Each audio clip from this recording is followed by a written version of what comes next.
Bonjour, bienvenue dans l'entretien sur France 24. Notre invité aujourd'hui est Youssef Chahed, qui est le Premier ministre tunisien. Merci d'être avec nous. Vous avez été nommé fin août, vous êtes le 7e Premier ministre depuis la chute du régime de Ben Ali en 2011. Vous êtes le plus jeune aussi, 41 ans. Vous êtes en visite en France. Je vais vous demander avant tout votre réaction à l'élection de Donald Trump aux États-Unis. Donald Trump qui a fait des déclarations nombreuses, parfois controversées, notamment sa volonté de bannir l'entrée des musulmans aux États-Unis. Ça vous fait plaisir ?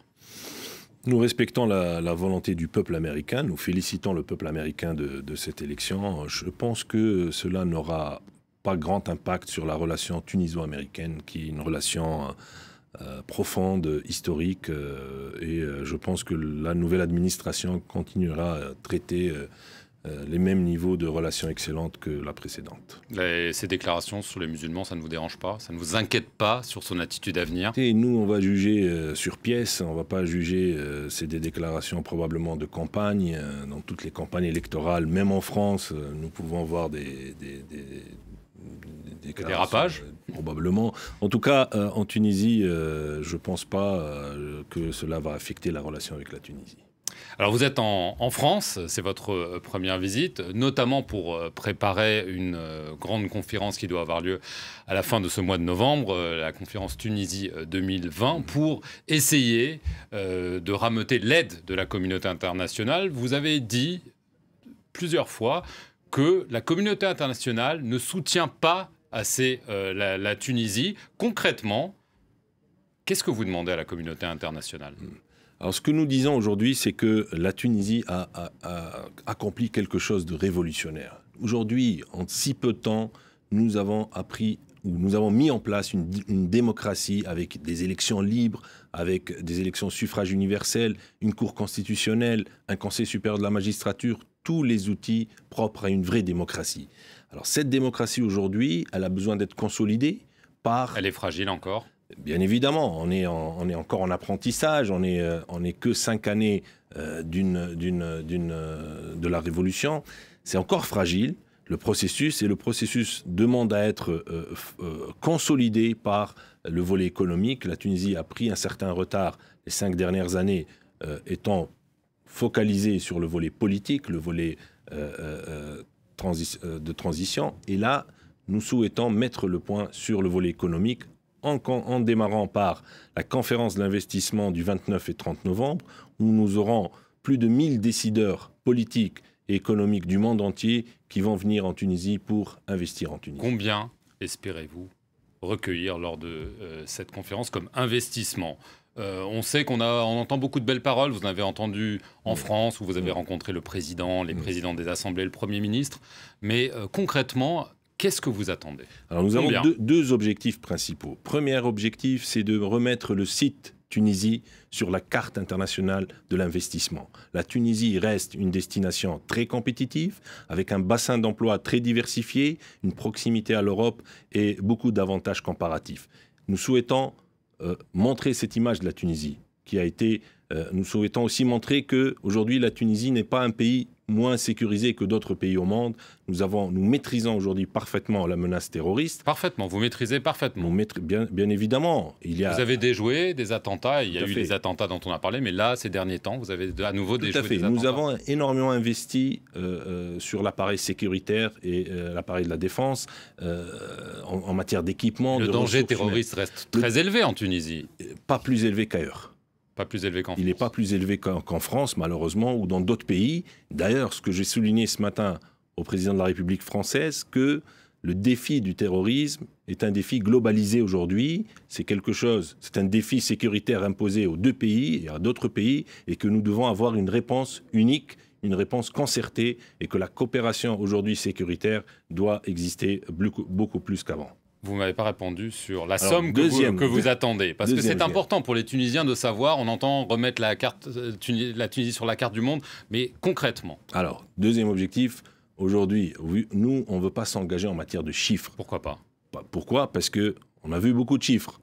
On a vu à Deauville, on a vu des chiffres. On a vu des promesses, vous voulez dire ? On a vu des promesses. Nous, on veut des résultats concrets. Après la conférence, on donnera le chiffre, mais je peux vous garantir que nous avons beaucoup de prédispositions, beaucoup de promesses positives qui vont se concrétiser lors de cette conférence internationale de l'investissement. Nous sommes sollicités nous avons reçu plus de 2000 demandes d'investisseurs internationaux qui souhaitent participer à cette conférence.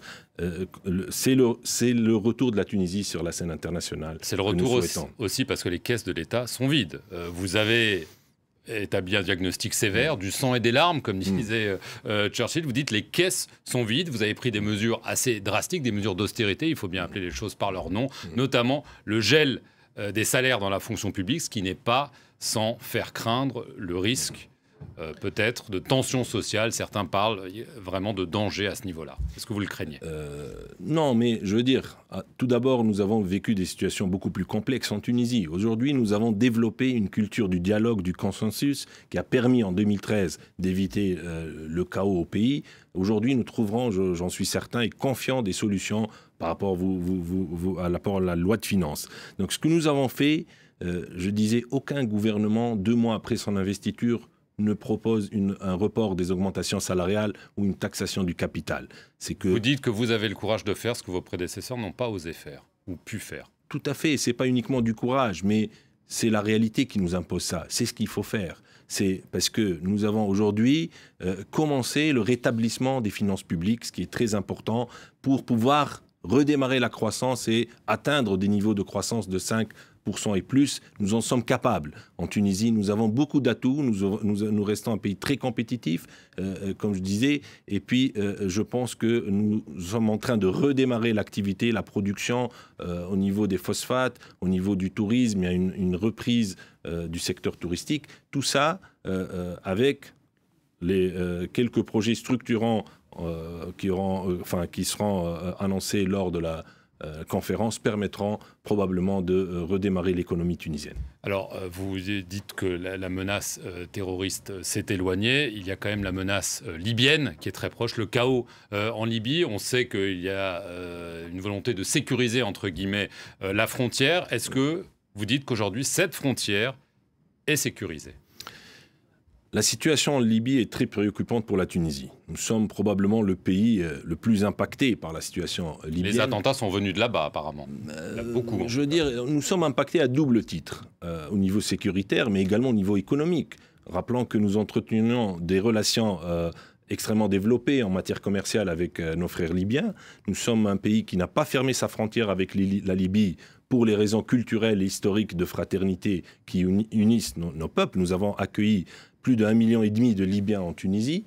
C'est un choix que nous assumons, mais ce choix aussi, il y a des contraintes, bien évidemment.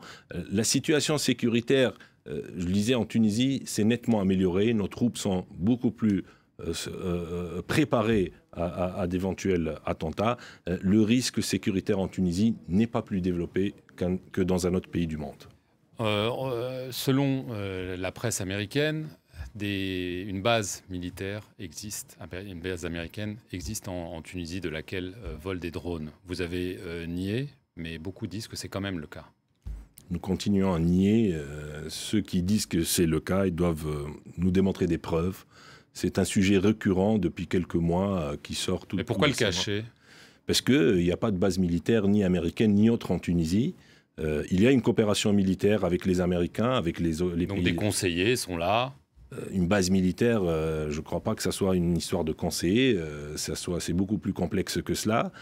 Il y a une coopération militaire forte avec les Américains, avec les Européens aussi. Nous sommes en train d'acquérir de l'équipement militaire, nous sommes en train de former nos troupes sur l'utilisation de matériel sophistiqué. Donc il y a un échange d'assistance technique, il y a un renforcement des capacités, mais pas de base militaire. Votre ministre des Affaires religieuses, Abdeljalil Ben Salem, a été démis de ses fonctions suite à des déclarations qu'il aurait faites, des critiques contre le wahhabisme, donc la forme de l'islam en Arabie Saoudite. Beaucoup ont dit que vous faisiez ça parce que vous aviez peur que les Saoudiens se vexeraient.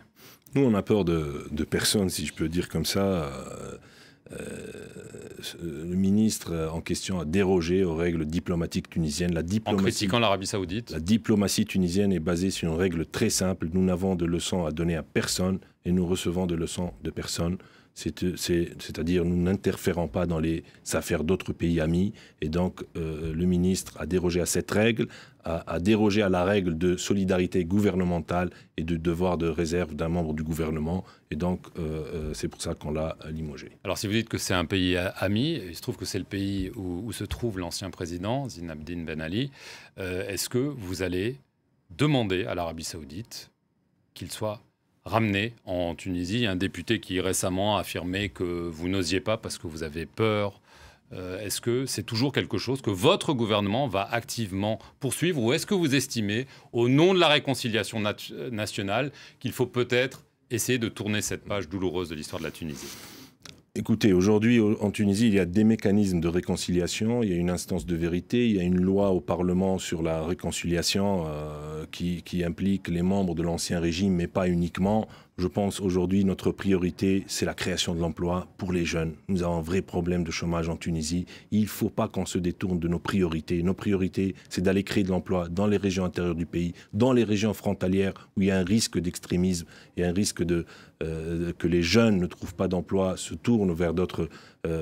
alors, donc c'est ça notre objectif. Et donc votre priorité, ce n'est pas que l'Arabie Saoudite renvoie l'ancien président Ben Ali. Ce n'est pas quelque chose que votre gouvernement va poursuivre. C'est-à-dire qu'il va le poursuivre comme d'autres. On a beaucoup sans vraiment le faire. Si, je pense que tous les gouvernements qui se sont succédés ont tenté. Il y a une procédure en cours, d'ailleurs, d'extradition.